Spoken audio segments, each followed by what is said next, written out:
bom dia. É muito, muito especial estar aqui, falando depois de 20 anos de um evento em que se colocou a ideia de meio ambiente. Se nós pararmos para pensar, a humanidade existe há muitos milhões de anos, 4, 3. E nossa cultura, tal como mais ou menos a pensamos, tem mais ou menos uns 200 anos. Nós estamos na infância dessa nossa humanidade, cometendo os erros plausíveis dessa infância. Mas uma coisa muito, muito, muito importante é que há 20 anos atrás o mundo todo estava começando a olhar o entorno. E agora nós estamos tendo que olhar para nós. E a maneira de começarmos a olhar para nós é olhar a criança. Na verdade, a criança está... Aquela que está na sua frente, o seu filho, é, na verdade, espelho da criança que um dia você foi. E vamos considerar como é que tem sido. É importante entender o conceito de família surgiu na França há 200 anos atrás. É um conceito muito novo. O conceito do que uma criança precisa é um conceito extremamente novo. Para vocês terem uma ideia, essa construção que eu costurei, que é a ciência do início da vida, é uma ciência nova. Ciência que, na verdade, é transpessoal e que traz as informações que são de pesquisas de décadas e décadas e décadas, mas praticamente 95% dessas pesquisas foram feitas e publicadas nas últimas 2 décadas. Ou seja, é um conhecimento muito novo. O conhecimento do o que acontece. Então, vamos parar para pensar, a ideia da ciência do início da vida é que ela se torne um projeto pedagógico que seja ensinada para as pessoas do 2º grau, que seja ensinada para as pessoas do 3º grau. Eu encaminhei um projeto, chama-se Vida Bem-vinda, para o Ministério da Educação, que justamente 10% da carga horária das universidades federais devem ser feitos em atividades de comunidade. Eu coloquei essa tese inteira, que está na internet, são 1.500 páginas de informação sobre tudo isso, é muita coisa, porém é possível para todas as pessoas virem a se informar sobre e poder repassar. Por quê? Porque é fundamental que agora nós comecemos a repassar. Na verdade, essa questão do espelho é uma questão fundamental. Mas é importante entender uma coisa. Quando você concebe um bebê, você tem a sua própria concepção em jogo de novo. Como você foi concebido. Com que consciência você foi concebido. Então, é importante entender que todas as histórias que você viveu, da sua concepção até principalmente os seus 3 primeiros anos de vida, você praticamente não tem lembrança nenhuma. Está no seu hardware, no lado do hemisfério direito, mas determina como você conduz a sua vida, pro resto da vida. Então, é possível hoje, com técnicas que eu chamo quânticas, limpar as matrizes, as histórias. Elas são fadadas a repetir. Se nós viemos há muitas e muitas gerações repetindo os mesmos erros, é exatamente por causa desse programa. Mas é possível agora, com uma série de técnicas de renascimento, de meditação, um monte de coisas que vocês têm hoje disponível, é possível mudar. Em qualquer momento é preciso mudar. Não estamos condenados a viver a inconsciência como muito frequentemente fomos concebidos ou gerados. Agora, essa célula, essa primeira célula, a inscrição que ela tem, hoje a gente sabe que o DNA do ser humano, basicamente são 23 genes. Nós humanos, temos 23 mil genes. 22 mil são basicamente iguais a todos os outros animais. e em torno de 15 mil são as plantas. Então, a natureza nos fez com a possibilidade de crescermos juntos, absolutamente juntos, geneticamente juntos. Nossas informações transpassam ao nosso ambiente e nos desenvolvemos. Então, esses genes, 90% tem um código de linguagem escrito. Esse código de linguagem escrito é basicamente um script da nossa ancestralidade. E esse script pode ser mudado. Hoje você tem técnicas transgeracionais, constelação familiar, um monte de coisas que pode te fazer mudar a sua possibilidade de continuar escrevendo o que seus ancestrais te deixaram. Então, na verdade, a limpeza de matriz é a ideia do primeiro passo. Limpar aquilo que não estava bem e que nem nós não sabemos, apenas repetimos. E aí, essa preparação, ela é absolutamente fundamental. Essa concepção. Parem e pensam. Pensem em uma coisa. Buda, Cristo, Krishna e outros tantos heróis civilizacionais tiveram a sua concepção anunciada. Isso é uma grande dica. Por que concepção anunciada? É a mesma coisa de dizer, é necessário preparar para conceber alguém que vai efetivamente fazer diferença no planeta. E isso as tradições colocam porque, na verdade, é o arquétipo de uma ideia. Esse arquétipo de uma ideia, agora, com o conhecimento que temos, completamente passível de poder realizar. Então, durante a gestação, você tem um período impressionantemente importante, porque hoje muitas e muitas pesquisas demonstram que, primeiro, a mulher tem, em tempo real, a emoção passa para o seu bebê. Se é positiva, passa positivo. Se é negativo, passa como negativo.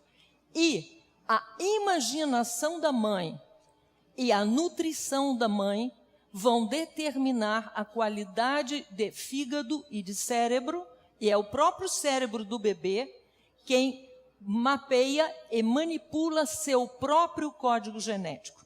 Não existe mais a ideia de gene fixo.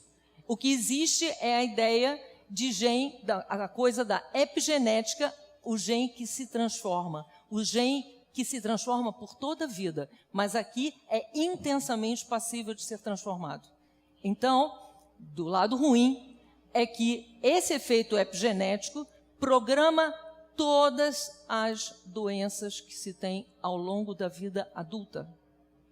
Então, logicamente que uma geração de pessoas que tenham consciência disso, que saibam disso, que tenham essa informação, vão pedir para os governos cuidarem de ter centros gestacionais para as grávidas, porque nada mais importante elas estarão fazendo, então, enquanto estiverem gerando, porque é uma vida inteira, e não só uma vida inteira. Uma neurocientista descobriu que ratos estressados grávidos, eles podem fazer uma mutação genética a nível cerebral, ou mesmo desnutridos, por 3 gerações. Então, esses conhecimentos que se passam também conosco são importantes de serem informados. Informados o que é necessário durante essa gestação para uma nova estrutura humana. Mas, além de tudo, a questão do parto.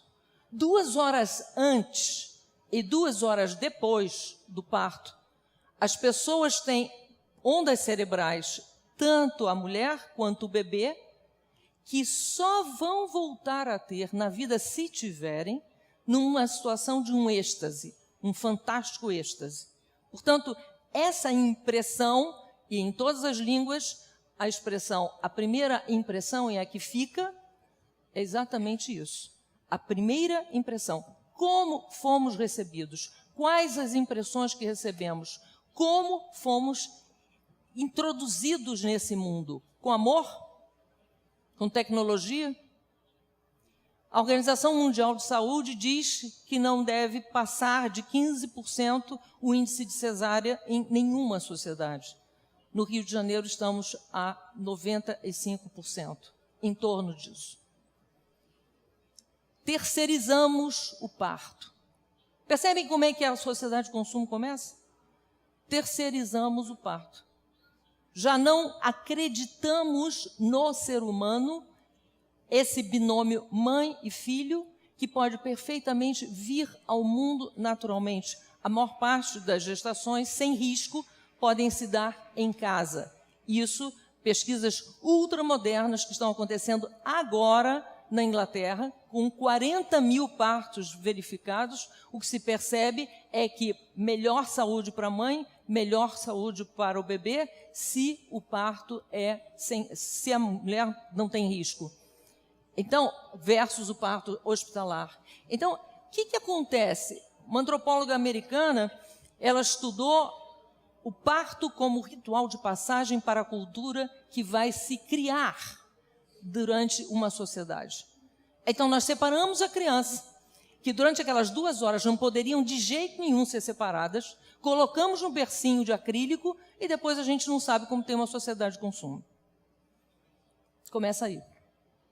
Começa nessas impressões.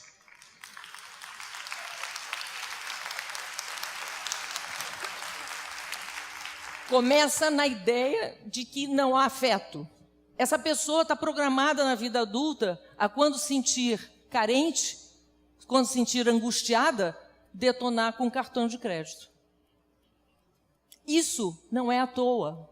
Isso está sendo criado. Gente, até 1950, no mundo inteiro, as mulheres pariam em casa. Em São Paulo, o último serviço terminou, tinha 3,19% de necessidade de transferência. 5 anos depois, 50% era cesárea. Isso foi no mundo inteiro. Se criou uma situação do mundo inteiro. O mundo inteiro que consome plástico, o mundo inteiro que consome substâncias. Há um pesquisador, Bertil Jacobson, que vai perceber a influência do momentum do parto e a programação para a adolescência. Exemplo, droga. Há 17 drogas que são consumidas durante a peridural. Dessas 17, 3 são derivadas de morfina, cocaína e heroína. E as pessoas não sabem disso. Essas informações, exatamente, essas informações é que permitem opção. A opção de um casal convidar alguém que está lá em cima, dizer, olha, tem um casal aqui embaixo, querendo alguém para receber alguém, para cuidar de alguém. Para transformar esse ser que deve ser imaginado, não imaginado eternamente como criança, como costuma, mas imaginado como adulto, imaginado com características, com especiais habilidades de lidar consigo próprio e com a vida. Essa pessoa vai nascer com o que eu chamo kit autoestima. É preciso criar essa situação, e essa situação é dentro desse entorno amoroso. Então, depois, quando esse parto for digno e não abusado, e as estatísticas sobre abuso na condução do parto no Brasil é extremamente grave, em 17% e até mais. E toda a situação de que ela não sabe nada, esta mulher não sabe nada, e aí ela segue não sabendo o que fazer depois, quando leva o bebê para casa, e aí fica em torno de uma série de consumos desnecessários, extremamente desnecessários. Então, depois do parto, o muito importante é o contato mãe-filho, não separar esse contato. É importante entender que o aleitamento materno, ele dá 2 situações importantes. Primeiro, a única espécie do mundo que aleita dessa maneira é o ser humano. Por quê? Porque passa 2 ácidos que tem exclusivamente no leite humano, e esses ácidos são para a formação do cérebro. 70% do cérebro é formado no primeiro ano. 80% no segundo e 90% no terceiro, que você vai ter na vida adulta. Então, e nesse olhar, que acontece é o download do hemisfério direito e o download do hemisfério esquerdo, que a mãe passa para o seu bebê. Isso é extremamente importante. Esta amamentação que aconteça até a criança andar. E depois, ela, nesse primeiro ano, está lidando com a gravidade, e depois, no segundo ano, ela vai precisar desenvolver um vocabulário de 500 palavras. No terceiro ano, do segundo para o terceiro ano, é que ela consegue pensar. Nós pensamos com palavras. E o que acontece na nossa sociedade hoje? Esse aleitamento, hoje no Brasil, cada vez mais se faz campanha mas ainda está bastante aquém do que é necessário. Na verdade, nós precisamos juntar esse binômio mãe-filho.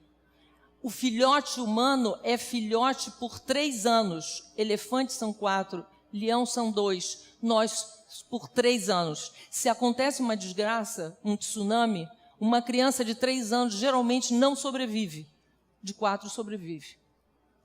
Não há memória contínua, não tem como operacionalizar. No entanto, deixamos essas crianças em creches, porque os sistemas sociais dizem que isso é melhor. Isso não é melhor. O que acontece com essas pessoas nascidas e criadas e deixadas em creche? Se minha mãe, que é minha mãe, me abandona, quem não me abandonará? Como é que eu vou decidir alguma coisa que pode te frustrar? Eu não decido nem uma pizza que eu vou dividir por 3. Eu não decido porque eu tenho medo que a minha decisão te frustre e vou passar de novo a rejeição que eu passei. Isso é intolerável.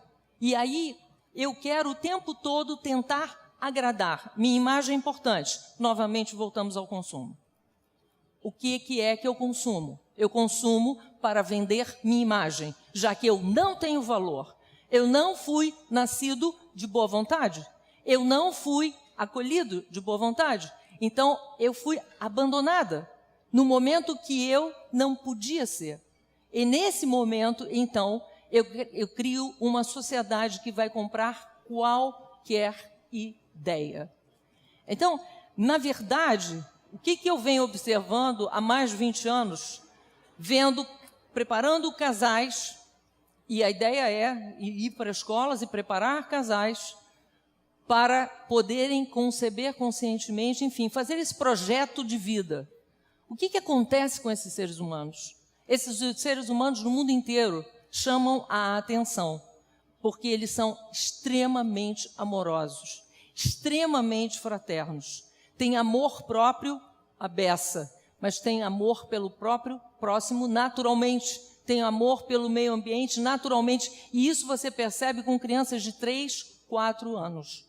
Então, se nós queremos realmente constituir uma sociedade muito mais fraterna, e aí fraternidade para com tudo, nós precisamos ensinar, passar as informações que já temos, que a arte mostra, que a tradição mostra, que a ciência mostra, para os jovens, para que eles se preparem para uma paternidade, uma maternidade consciência desse homem especial, dessa nova espécie.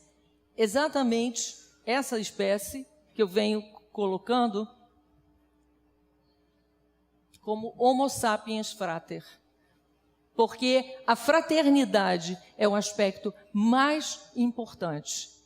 E essa espécie, nós agora como humanidade, a gente sabe que toda a evolução da humanidade se deu por saltos. Agora, com essas informações, nós podemos dar um salto quântico, um salto de consciência para uma sociedade mais consciente. E todas as outras coisas automaticamente se harmonizarão. A harmonia, basicamente, depende de consciência e amor. Ok?